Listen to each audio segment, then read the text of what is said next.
Look, um, we're going to be covering the Posies on the Road. It's the name of the fourth story. I'm almost completely broken of the habit of saying chapters, so we'll keep working on it, see if we can get that out of the way. One thing I want to point out, because I reread the first couple sections of the book, is that the contents page, not sure if this has a implication on the story, not sure if has a really big deal to it, but the name of the stories, like 90% of them start with the, but a few don't. So again, is that interesting? Most of the ones are alliterations, some don't. And there's not like a direct correlation between, hey, Straw Hat Hunter, what's going on? First comment goes to you. You get a prize. TBD what the prize is. But I just thought that was interesting that having a consistent the, but some of them don't. So I don't know if that's something to a different way to section what's in the story, a way to look for it. That maybe the ones with the in front of them have something to do. Maybe the ones without the, or maybe the ones with alliteration or something, ones without. So that's just that's an easy one, small one. Well, you were second. You got to beat Straw Hat Hunter. So that was the first one, Norman. The other thing I wanted to try to stick to is not saying the Roman numerals as a number, because, like, if I say page 11, you don't know if I'm talking about the Roman numeral 11 or the real page 11, because Justin starts over again. He has the Roman numerals, and then he starts over again with the real normal numbers. I forget what they're called. So I just wanted to make those two connections. The third is I was reading through. I got to the acknowledgement sections, and I thought I had a breakthrough, so I'm going to say what I thought I had. Roman numeral 13, so X, I. Toward the end, it read, "The best treasures, after all, hide in plain sight, sometimes between the lines of an acknowledgements page." I got excited. I guess I didn't read the context of it, and I thought that between the lines, meant something on the lines of this page. So this page I noticed had a lot of hyphens. I know, Norman, you told me where to look, but I'm slow, man. I'm not picking up what you're putting down. The other pages, let's see, introduction, dedication, prologue, they don't have as many hyphens. The prologue has 2.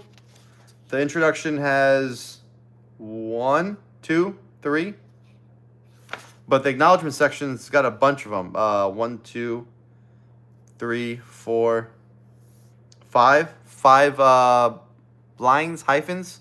So I thought, maybe that's something there. Then I went deep down a rabbit hole for like an hour because in between, so here's the first one, for example. This book, hyphen, equal parts memoir, confession, and treasure map, hyphen, owes its existence to many such discoveries and people behind them. The next one, having witnessed the intense, hyphen, and sometimes unsettling, hyphen.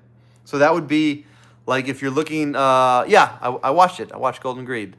That would be, hey, what's up, Cup? What's up? It rhymes. What's up, Cup? That would be if you're looking for between the lines, you're trying to mix the sentence, and sometimes unsettling to equal parts. Didn't get anything mixing the sentences, and I started to go further down the rabbit hole of first letters and doing all that crazy stuff that we do with the word search. And then I had to reread the sentence again that led me down this rabbit hole. Again, page Roman numeral 13, X, I. The best treasures, after all, hide in plain sight, sometimes between the lines of an acknowledgments page. So what I was thinking when I first read it was, there's a clue on this section looking between the lines. But then after reading a couple times and reading the context that led me there, he's saying the best treasures, after all, hide in plain sight. So it's not that it's a clue, it's an additional treasure. And even though there's a treasure box on this page, hey, this side of the radio, good evening, how you doing? Even though there's a treasure box on this page, which again makes you think, hey, there's treasure, maybe you're thinking about clues, but I'm thinking that he actually means just treasure. So I don't know. I spent a little bit of time on it. I'd decided that he doesn't mean there's a clue on this page. He's just saying that the treasure, like someone who's close to him or the acknowledgements, that's what he's looking for. So I don't know. I stopped with the silliness on that one. Who knows? I may pick it up later, but that's just what my thoughts on that was, using the hyphens for between the line. It's kind of surface level, but maybe you'll find something there. Maybe you won't. I mean, there is a treasure box on that page. Same page, he says, the best treasure is hide in plain sight. and it's right there in plain sight. So I don't know. It's kind of like a little tease, I think. All right, moving on to the main topic of this video, which is story number 4. So 1 is mom, 2 is dad, 3 is Fitzwaters.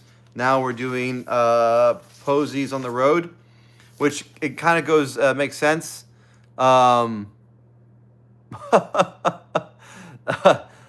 on here. Kind of makes sense. He goes mom, dad, and then he goes mom's side, mom's grandfather, and then he goes dad's grandfather. But it doesn't go directly there. Posies on the Road is the first one where it's a story of a journey. It doesn't, so it's mom, dad, mom's dad, and then journey before we get to dad's parents, right? So Posies on the Road, we get there. I tried to look up as much as I could all the different locations in there. You can follow the highway.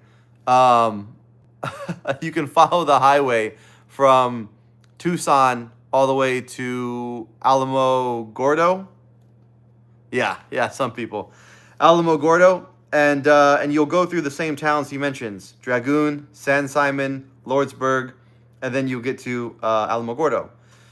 And then Deming, obviously you'll see Deming. And they're all in a row. The interesting thing about Dragoon is it's not on the highway. So San Simon is on the highway, Lordsburg is on the highway, Deming's on the highway. But Dragoon is like next to, Cochise? It's like off to the side. So that's, again, I don't know if that's something. It's just something interesting I'm pointing out to. I do really think that, so I have 2 conclusions for the map at the back of the book. One, either, I don't know, it was fed into AI and it just spit out a bunch of towns and put it on the map, which I guess I'm just biased against AI now. Or 2, it's intentional, because if you look down, again, would be the bottom parts.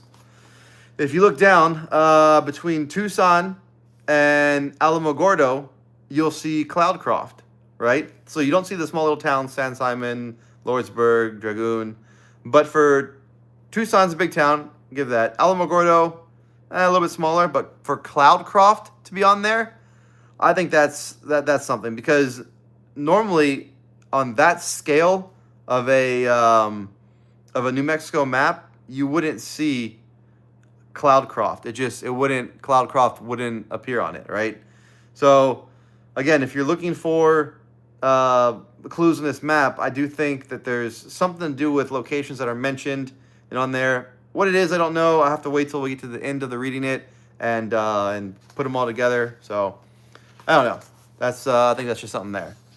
Second thing to do about this chapter, because he's gonna stay on the Poseys for quite a while, which it's like the next 3 chapters. It's Posey on the Road, Posey Land, and then I said chapters again.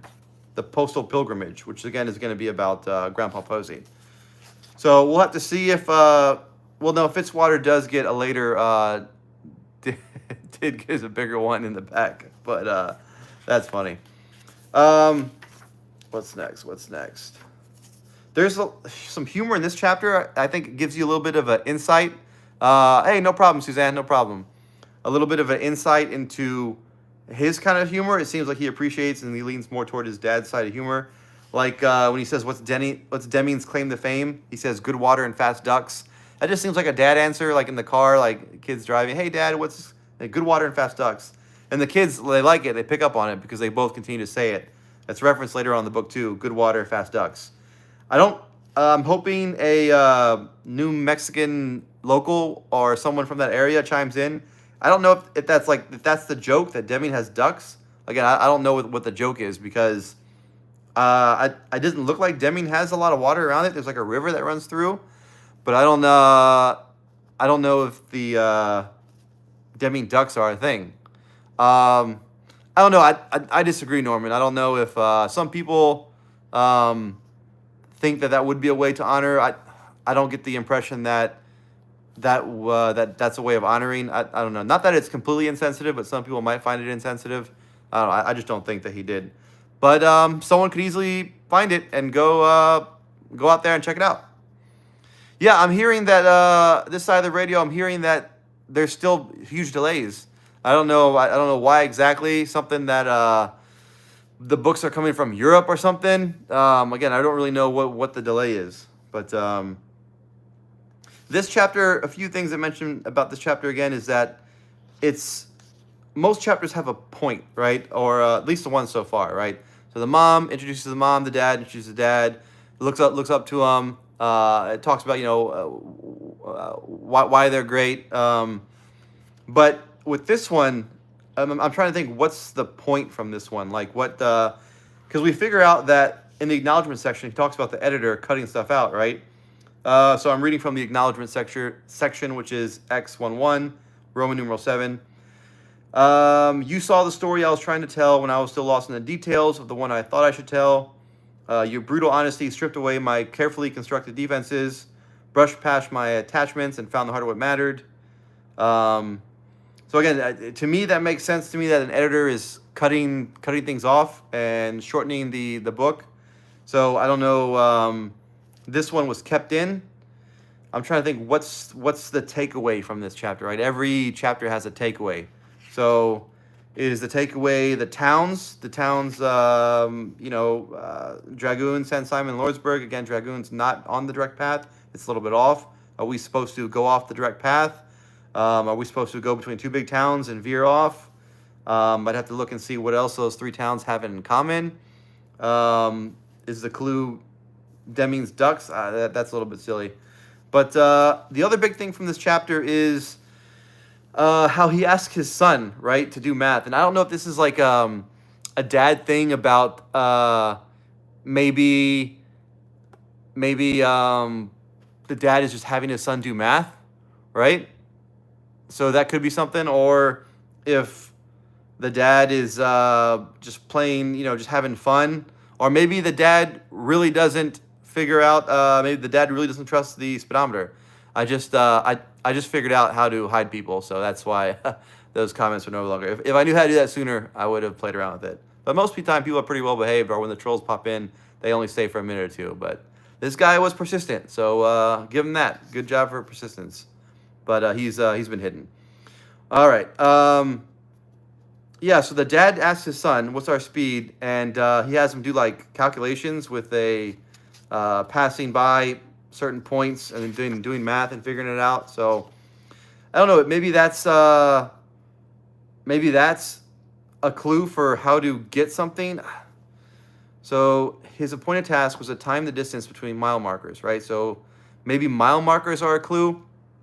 It's still early in the book, the fourth story, to have something as pivotal as like, all right, this is how you judge distance. We're going to go off of the distance between mile markers or the distance between points, right? So how that would apply to a book, you would say, all right, so if he gives you a number, right? So if the poem, I'm not saying that this is what it is, but this is an example.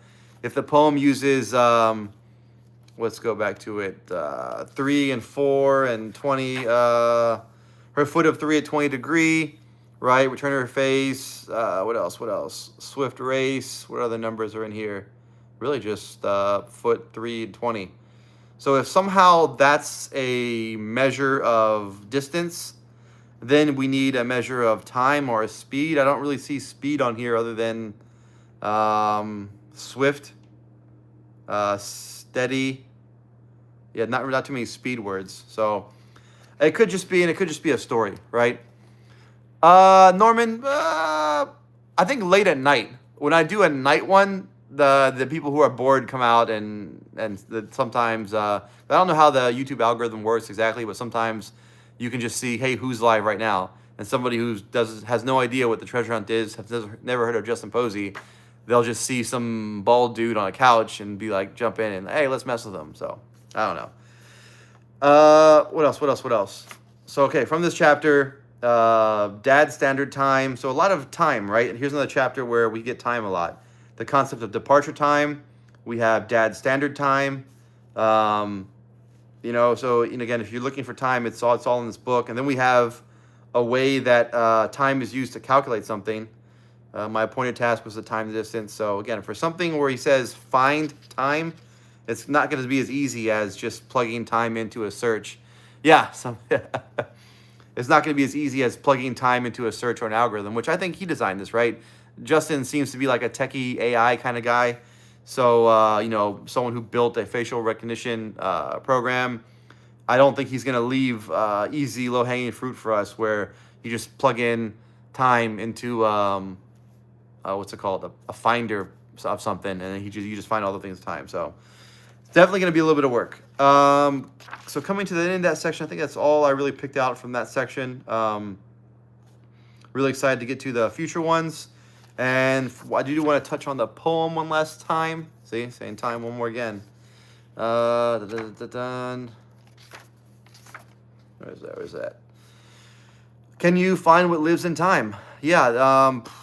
So out of the first 4 sections, like 3 of them have mentioned time pretty good. So again, it's a long hunt. It's gonna be we're gonna be in there for the long hunt. Gonna be in there for a while. That's kind of all I got. 15 minutes. This seems pretty good. I'll have to figure out if the time on a live affects how it shows or anything. Sometimes I like doing the lives because as soon as the live is done, like very quickly people can see it. Whereas if I do a pre-recorded show, sometimes it takes a couple hours to upload. So that I figured out that for me to get something out quick, live shows are the best way to do it. I don't know. Suzanne, what we got? He uses time as a clue a lot. Yeah. What about things that don't change with things like last year done films? Both. Okay. Yeah. Thanks, Suzanne. Thanks for saying that. That reminded me. I wrote something down that I forgot to say. Okay, so going back to the introduction. Introduction on page, again, Roman numeral 10 and 11, X and XI. He says, where we go.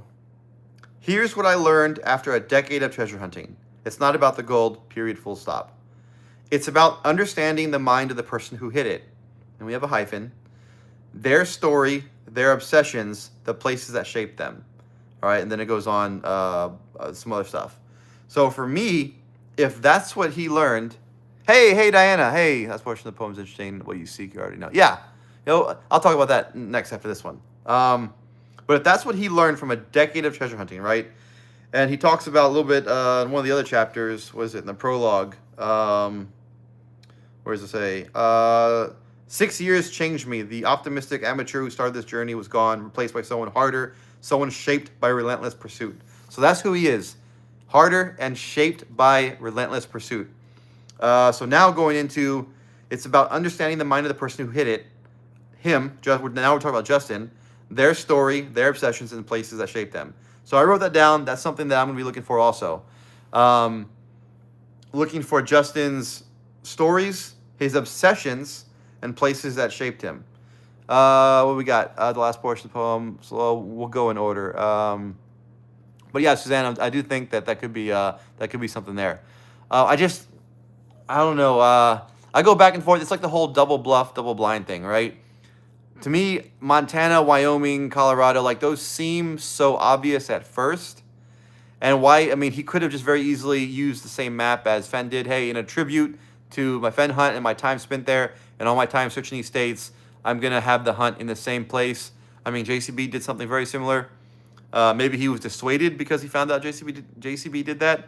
Or is he including all the other states to throw us off? I don't know.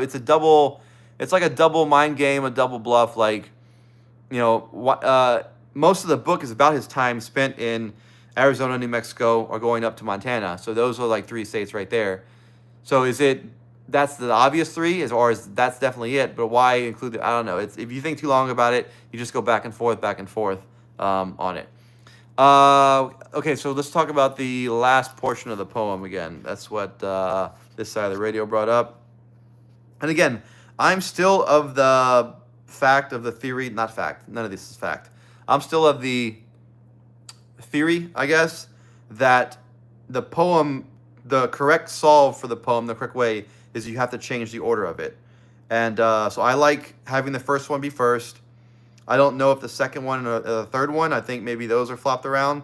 I don't like the last stanza being last. I think the last one might be second to last, or the last one reflects back to the front. I don't know. But yeah, again, it's very interesting because the place is so the other place. Yeah, I mean, I guess so that's the whole double bluff thing, right? By putting it in the obvious place, everyone will think it's too obvious and won't go there. So it's like, ah. Um, yeah, most of the time you would think like a poem that has a puzzle in it, the last stanza is the most important one. It's like, okay, I know where to start, but I want to find out where to end. And so that's what it's at. Truth rests not in the clever mind. Sorry. Truth rests not in clever minds. So hey, being clever is not going to help. That's not where you're going to find truth. But is truth something we're looking for, right? That's a whole other thing. We're looking for time, right? We're definitely looking for time. Looking for wisdom, because wisdom is waiting for us. But are we looking for truth? Is there anything that says look for truth? Anyways, truth rests not in clever minds, not in tangled, twisted finds. Like a river's steady flow, what you seek, you already know. I have a love-hate relationship with rivers mentioned in poems because rivers are great geographical markers. I mean, early maps, use coastlines and rivers as reference points. So you could use, three main things: coastlines, rivers, and peaks. Those are pretty consistent, pretty steady, not going to change too often, and are easy to find wherever you're at, right? A peak is pretty visible from a long distance away. A coastline's pretty visible if you're on the water or if you just walk in one direction. Rivers are pretty visible once you're on the river. So those are really big indicators. So most treasure-ish style, I don't want to say most because I don't know enough to say most. But having a river indicated in a treasure hunt poem is a good indicator because once you find the river, you can use it to guide where to go. The problem is there's like millions of rivers, right? So, okay, let's go back. Where did the grandfather work in Montana? I got you right here. Something Beaverhead D or something. I don't remember off the top of my head. Eventually, I'll have all this memorized just by saying it so much. Here we go. So this is a direct quote from the book. This is for Suzanne. Back in Montana, Grandpa's world centered around Dillon, but his true stomping grounds stretched into the surrounding wilderness. Beaverhead - Deer Lodge National Forest. So that's where he worked at. He was a fish and game warden there. To answer your question, I feel like there's a strong connection with his brother. Yeah, no doubt. I mean, right, the prologue, and I missed this the first time through, but it's so powerful. The last three sentences of the prologue were on page 9, IX, Roman numeral 9. That August week would be our last treasure hunt together. Brandon knew that when he arrived. I was too busy planning our next search to notice he was saying goodbye. That's deep. That's really deep. Anyone who's ever lost someone to suicide, anyone who's ever lost someone to suicide who'd been planning that suicide, that is super heavy. And to admit that to the public in a book, like this is stuff that a lot of people don't talk about and have to go to a therapist to deal with it, right? So he put this in a national book. Right? So he's saying that his brother already knew that this was his last time seeing him. And he admits, he says, I was too busy planning our next search to notice he was saying goodbye. That's deep. And it's because of the brutal honesty and depth in these lines that I don't think he would use his brother like that for a treasure hunt solve. Not that it feels cheap to me. It just and if he did, I misread him, and everyone handles death differently. Everyone handles something like suicide differently. Yeah. So again, I don't know, but yeah, definitely a strong connection. He buried it in 2003. Treasure was launched out there before these launched. Okay, good. Yeah. So, nice call out, Emma. Ever heard of Ruth Moore, the poet from Maine? I have not. I'll have to look into that. 3D bronze. Can you post the poem? Yeah, I posted it. It's in Discord, and I'm pretty sure you're in Discord. If not, I can post it. I can post it on here. It's out, so I can do that. Truth is a clever creature itself. Yeah, it's the truth. I mean, that's truth. If truth is a theme, it's not as obvious, not as called out, like not spelled out like wisdom or time or anything else. It's kind of a hidden theme, which would make it more realistic, right? I mean, if it's a treasure hunt, it's supposed to be a little bit hard to find. Hey, bring your ring. What's going on, Frog? What's going on, man? Christopher. So shadow sight to me is interesting. There was a partial solar eclipse 29th. Uh, Man, that's tough. I mean, I like the whole Indiana Jones thing. He mentions Indiana Jones a lot, right? Big fan of Indiana Jones, this guy. And we know about, was it the first Indiana Jones, where like the sun has to be on a certain spot to shine through to reveal a map. And a lot of other treasure hunt movies have that trope where it has to be at a certain time of the year. I think I just got done watching like the Outer Banks, and it had to be a certain time for the moon. But that again, that would narrow down, like you could only find that clue a couple times a year, which would make it really hard. But it's very interesting about the shadowed sight. You know, I do like that. Double Arcs Granite, you mentioned the face of the mountains, Excellence Form, talk about that, such a fan. Double Arcs Granite. Yeah, face of mountain, the face of mountain. There's a lot of Native Americans attribute faces to certain mountains. I know when I was looking in Montana for the Fen box, sorry, let me clarify. When I was remotely looking in Montana for the Fen box, I came across a couple mountains, Old Chief something or other. Apologize if that sounded callous. But it's near Brownsville, where Brownsville was, in Montana. But a lot of Native American tribes they see faces and they call certain mountains after it. I mean, there was that whole thing about, you know, whitewashing history, and Mount Rushmore was, you know, there was the Native Americans had already had names for those mountains, and some of them had faces that they prescribed to them, and we just, you know, destroyed it. So that's tragic. Thanks to the radio in the Netflix show. This side of the radio, we're talking about. Oh yeah, I remember. I watched it again today. Yeah, when he talks about you seeing the X, I got it. Do we know it's in the United States? Tattoo. Yes. He says it's in the United. And if you haven't seen it already, I'll show you again. This is for a tattoo. There is a map he puts in the book, in the back of the book, and the map's on the webpage actually. It's got a cool little animation in front of it. So some people were saying they didn't see the map on the webpage. Sorry, cars outside the window. Some people said they didn't see the map on the webpage. You just have to wait a second. There's like a little animation every time you reload the page. But here's the map. So he says it's somewhere here.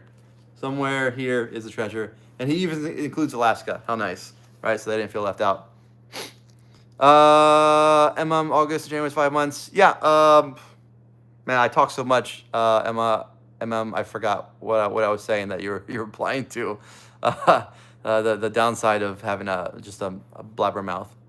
I drive through Dillon 4 to 5 times a year. Yeah, hey, so while you're up there, plan out in advance some spots to go see, and maybe you can check it out and get some boots on the ground, or at the very least, you'll see what he saw through his eyes. I mean, maybe a different time period, right? But yeah. Okay, Grandma Mill. Hey, what's up, Grandma? So Ursa not capitalized in poem. Let's go back. Ursa, nope, it's not capitalized in poem. In Ursa East, the only thing capitalized besides the first words are whole, right? And there's a line round the bend past the hole in the second stanza, and whole's capitalized. All the other words are not capitalized, again, except for the first word in each line. So from my Discord, it's from my hunt. I don't, all my clue talks, I use Mysterious Writings and Calazar's Discord. There's no need to reinvent the wheel for me. They both have one has 8,000 users, one has 5,000 users. It's a great platform. A lot of great people are on there. I just go on there when I want to bounce ideas off. I particularly enjoy the vocal sessions. Sometimes in the weekend and weekend nights, I'll log in and say, hey, does anybody want to talk about clues? And almost every time I say it, at least 5 people show up, no matter what time of day you're on. So that's that. But if you're talking about joining my treasure hunt that starts April 11th, yeah, I can post a link for that. That's a $15 one-time one-time only, and you get all the clues that come out every day for that. But the other, for Mysterious Writings and for Calazar's, that's free to join. And again, there's thousands of people on there, and sure, I can post that in here.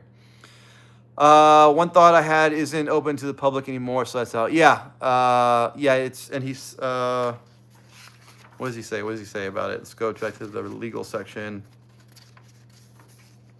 I'm pretty sure you'll be able to access it. Risk and liability, prohibited activities, search and condemn. No one knows what treasures but me. Let's see. There was a line in here that said something about at the time when he hit it, it was accessible. I can't remember where the line is off the top of my head. I don't want to spend too long looking for it. Obey all local laws. During 2023, I intentionally abandoned certain property in an undisclosed location. Here we go. While the location could be legally accessed at the time of abandonment, participants are solely responsible for determining current access rights and obtaining any required permits or permissions. Land status and access rights may change over time. So again, I think that that's a pretty tightly legally worded statement there, right? I mean, you would, I would assume, hey, you know, like for my hunts are short, 30 days. If I use a national park, I'm not worried that in the next 30 days, our president's gonna give away a national park to another country. Like, I don't know. I say that and laugh, but it's a crazy world. But you know, I think he put that in there as pretty good, you know, boilerplate, pretty good legalese. Interestingly enough, there's nothing about time, right? So a lot of people, hey, yeah, 9:30. I'm good for 9:30. Let's lock that in. 9:30. Got you, Joe. Got distracted. Yeah, so it's interestingly enough, he didn't say anything about time. Like it's open all time or open or certain seasons. Like JCB kind of alluded to that a little bit, but he could have used a park that has park hours, right? Or a park that's seasonally closed. We don't know. There's nothing in there that says anything about it. So that's something interestingly to know. What else? It was about his brother, no biggie. Gotcha. Thumbs up. Treasure hunt. How many times you go live? Oh, and I'm terrible with schedules. I'm just now starting to become enough of an adult where I'm starting to use my Google Calendar and like actually put stuff in. I've just been free wheeling it my whole life until now. Yeah.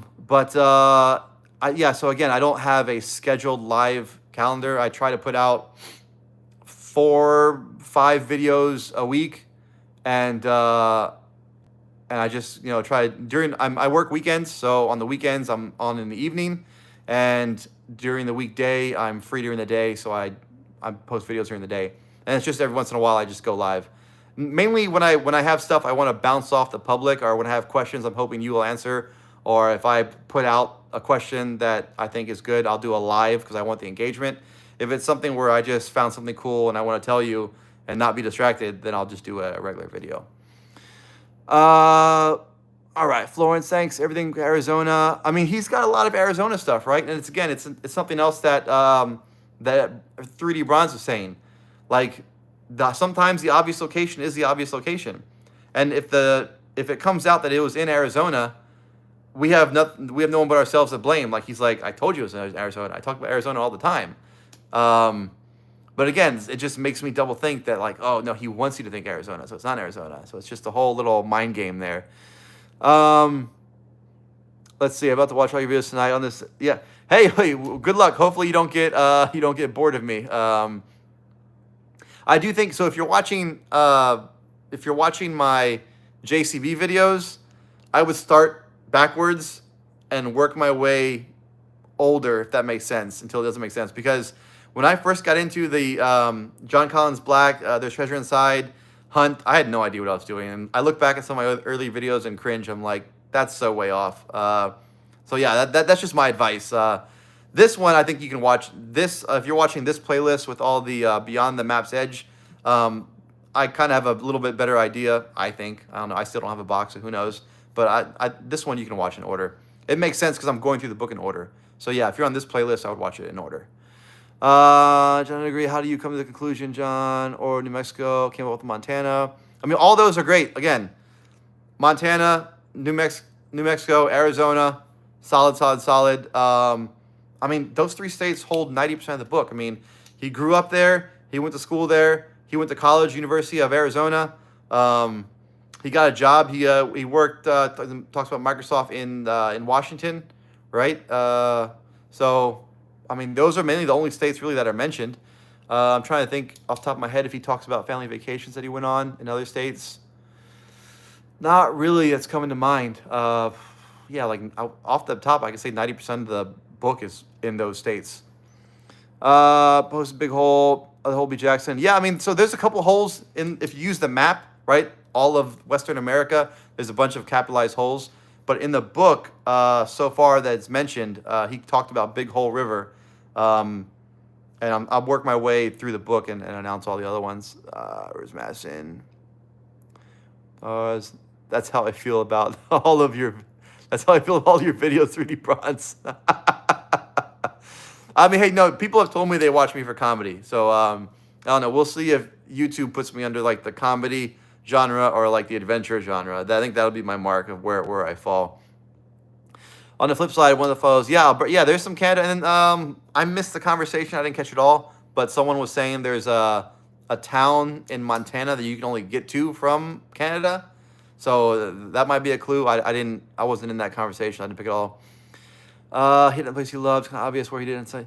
Yeah, so I mean, so Bringer of Rain, that's I don't have a lot of invested in the Fen Hunt. Like I didn't put years of my life into it. I didn't put years of studying into it. So I'm not super invested in it. But from the surface, from an outsider, 9 Mile Hole makes sense, right? I mean, just you can argue about the poem. You can argue about how good of a hunt it was. You can argue about how well he crafted the puzzle. You can argue all that. I'm just saying, from a surface, that kind of makes sense, right? He liked fishing. It's a fishing spot. His dad went there a lot. He went there a lot as a kid. Like, all right, like not that crazy, right? His brother lived in Arizona. Oh, so you're talking about him and his brother, they grew up together, right? So he talks about his parents got divorced. Again, book is brutally honest. Like he's really honest about what his life. Parents got divorced when he was 4, so him and his brother bounced back and forth between his parents' homes, mom and dad, and both mom and dad were in Tucson. So far, we learned that the mom's dad lived in Dillon, and the dad's parents lived in New Mexico. So. Has he talked about Georgia? No, he has not talked about Georgia, and Georgia is outside of the map. Yeah, I don't know. You probably can't see that great on here. Again, I recommend going to the website, but and the website is treasure.quest.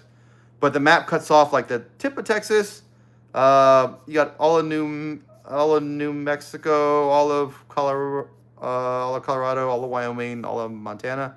I think that's all. I'm not sure where the cutoff is of those states, but no Georgia. I wouldn't count some of the places. Bring your rains. Wisdom in the poems capitalizes wisdom. Yes, because wisdom is the first word, right? Let me double check. Pretty sure. But yeah, wisdom. It's the first word. So I mean, yes and yes, right? That could be a way to hide a proper noun, right? You hide it there so people won't know it's capitalized. That could be. The ancient gates could be the listening place. Ancient gates. Yeah, could be. I've really liked Christopher McGabe. I'm fascinated by the stories of the celestial, the constellations, and like the hunter, and then is it the Japanese that they have certain like couples in the sky too. Nothing in this book is pointing me to Japan. Just saying, but yeah. It talks about time measure for I'm feeling time to music. Could be time measure, yeah. And I pointed out that the third story talked about rhythm or rhyme. Let me read that again. So the poem, it says, I always get confused, rhythm or rhyme, which one the poem says. The poem says rhyme. So in the poem, it says flowing through each measured rhyme. And in the book, when he talks about the Fitzwaters, he talks about, where's the rhythm? So rhythm was on here. I read it last night. Yeah, our real treasures were found in Crystal Park, where we learned to hear and understand the rhythm of the land. That's one. That's on page 12. And then one more time. His annual migrations may have given us a rhythm to live by. So again, that's 2 places right next to each other, talking about his grandfather, about rhythm. What else we got? I would say love for fly fishing is part of the location. Yep. And I don't know, I think most of you might have missed it when I said a little while ago, but the book talks about that after a decade of treasure hunting, what he learned is it's just learning about the person, stories, obsessions, and places that shaped him. And so that's what we're looking for in the book: stories, obsessions, and places that shaped him. So all that is as good as fair game. Let's see. I see the exit for wisdom near Dylan. There we go. What's the topic today? Which box? Oh, we're talking about. We're doing a Beyond the Map's Edge. Justin Posey's hunt here. Someone thinks Glenwood Springs because of the hole in Colorado and railroad. Yeah, and both parents were on the railroads, right? His mom was a engineer. I don't think you learn that or in the mom chapter, but you skip ahead and learn it in, let me find it. Page 93, The Midnight Menace. You'll learn that that's a wild story. His mother's train was shot at. And then there's a cool picture. She's a female railroader. So the mom in front of a train there. One of railroad's pioneering women locomotive engineers. So both mom and dad were, I think, engineers of the train. So that's, again, really big for the rails. Christmas gift, lost Dutchman. Oh, yeah, the books. Yeah. And hey, talking about Dutchman's Gold and Victoria Peak treasures, those you can classify as obsessions, right? And that's what he tells us to look for, obsessions, right? Because he says it's about understanding the mind of the person who hit it, their story, their obsessions, the places that shaped them. That's fair game, man. His obsessions. I broke the whole thing down with the sheet music notes measure. It didn't help me much. No, sorry, Tattoo, that you did all that. Waiting on my book to arrive. Yeah, people are having issues getting the book. Are we talking about New Guy Justin? We're talking about New Guy Justin. Do you realize that your look is flipped horizontally? What do you mean horizontally? Like I'm upside down? Oh, or it's I'm a horizontal. Oh, flipped. Yeah, I don't know why it does that. I don't know if that's something I can set up. So this is backwards, right? That's what you're saying. This backwards to you. I don't know if that's something I can change on my camera. I'll have to figure it out. Where's the map again? Oh, his website. So Tattoo, go to treasure.quest. And it's right there on the front. You'll see a little animation will begin to play. Just be patient and wait for the animation to end, and you'll see it.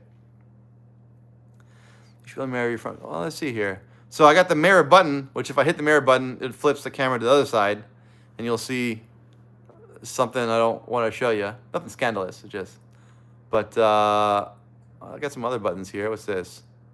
Oh, that makes me look like a catfish. No. What's this? Giant green screen? Nah. I don't know. I'll mess with it. Oh, now I broke it. I'll mess with it later. All right. We're coming to the end of the video, unless anyone's got anything else. I don't want to accidentally put on cat ears. I'll never have to live that down. All right. So last call if anyone's got anything. If not, I don't know, probably tomorrow during the day or the next day we'll cover the next story in the book. Hopefully more people will get the book, so we'll get the engagement going. All right. Thanks for watching. Wouldn't it not be on the map? Wouldn't what not be on the map? Tattoo. Thanks for sharing. Yeah, no problem. Episode 1, I think he pulls out rolls of paper to struck places the maps on tailgate. There's a map of Fort Flood. Given the name, I thought the book cover looks like men. Yeah, hey, I thought he looked like the classic image of Jesus. I don't know. I just like the thorns, the face, the little beard, sideways profile. I don't know. Tattoo, I see what you're saying. Okay, beyond the edge, so the clue is it's not on the map, so maybe Georgia is fair game. I mean, I'm trying to think. Unless I think the website might say it's on the map. I'll double check the website, but that could be something. Florence watched the episode. All right. Oh, okay. 3D. Thanks. Okay. Click and drag all files to recycling bin, then hit empty recycle bin. Okay, I'll try that. I'll try that 3D. What a scoundrel that guy. Such a scoundrel. All right. Oh, as far as Florence pulling out rolls of paper in the map, there's a map watching lake. Yeah, I just don't know if because that's in the video and he said put in clues. I don't know if he would count on that making the cut, right? Because even in the book, Okay, last thing I'll say. I mean, you guys, as long as you're bringing up good topics, I don't mind talking about it until we get to 9:30. He says, top of page, Roman numeral 11 again. But here's the irony: I'm writing blind. As these words take shape, I have no idea what footage will make the final cut. Forgive any echoes between screen and page as we press on. So again, he doesn't know what's going to make the cut because he's writing blind. Yeah, American West. I'm not really sure. There's no church stories that I can recall off the top of my head. Not like JCB where he has a couple stories about church. I don't really notice any in there. I'm trying to remember if I recall any. No, not that I can recall. But again, just because someone doesn't tell you they go to church doesn't mean they're not religious. All right. Check it out. Why do like Suffocation Park area? I'll have to check it out. Try to limit the video. The visual clues only. Yeah, this is. I kind of did the same thing. Only when. Yeah, you're right. He does say in his house, right? So I don't know. Maybe if he's on the driveway, do you count that? I don't know, but I go with visual clues only. So I don't have the ebook. I heard it's instant, so that's a plus, right? If you don't have a book, you can get it instantly. But someone told me it's black and white. I haven't been able to verify it for myself because I don't have it. But I like things in color. Is that a clue that color doesn't matter? I don't know. But he did say, what did he say? You can pick up certain things in the ebook versus the other book. I think he alluded the fact, was it in one of, where did he say? Is it a Twitter post or something? X post that, what do you say? True hardcore searchers will want both or something. Maybe the pictures of his brother. Hey, maybe. There's pictures of his brother later on. I think I can show that to you. It might be flipped. Picture of his brother. Yeah, he puts a picture. I don't think his brother's beard is as sharp. I think it's a shorter beard. Or he was in I don't know. I mean, people can grow beards, right? So, I mean, I don't know. That's just not the best photo. Yeah, in my humble opinion, that's again, that's not my humble opinion. I'm reading the guy's name. Is in my humble opinion. That's one of the things the group is trying to do. That's the benefit of the Discord, right? I don't have the time or super big desire right now to hunt down all the photos and find out where they're all from, but other people do. So if you're in the Discord, people are already working on that and posting them. They've already identified a couple of them, so that's good news. Yeah, I think that could be a clue. You know, I had a random thought that maybe it's you find the location of everything and maybe something to do with the words or letters make a clue or something they all have in common. I don't know. Just spitballing here. The photo of the GPA or GPS? The photo of the GPS that's been posted in Discord. On the wall items, yeah. So the clock is an obvious one, right? We'll have to look through. There's a couple other scenes in the house. Look through and see that. All right. Getting a little long. I still want a snack. I think I'm going to make some popcorn. All right. Later, guys. Thanks for watching. If you want to be notified, like when I go live, because I'm so inconsistent, I apologize. Hit the bell notification. Then every time I go on, you'll get a notification or a bell or something. But if not, I mean, I post pretty regularly, and I don't foresee any crazy life events happening. Knock on wood. So, I mean, I should post every other day or something like that. Something will come out. And again, I'm more into this hunt because you guys are more into this hunt. So the last 2 weeks alone, I've had 300 new people sign up, and they're mainly all interested in this one. So that's the kind of videos I'm going to put out. But I'm not going to ignore JCB because one of the boxes I believe is still close to me. So I'm still going to put out stuff for that. All right, guys. Have a good night. Thanks for watching. Bye, guys.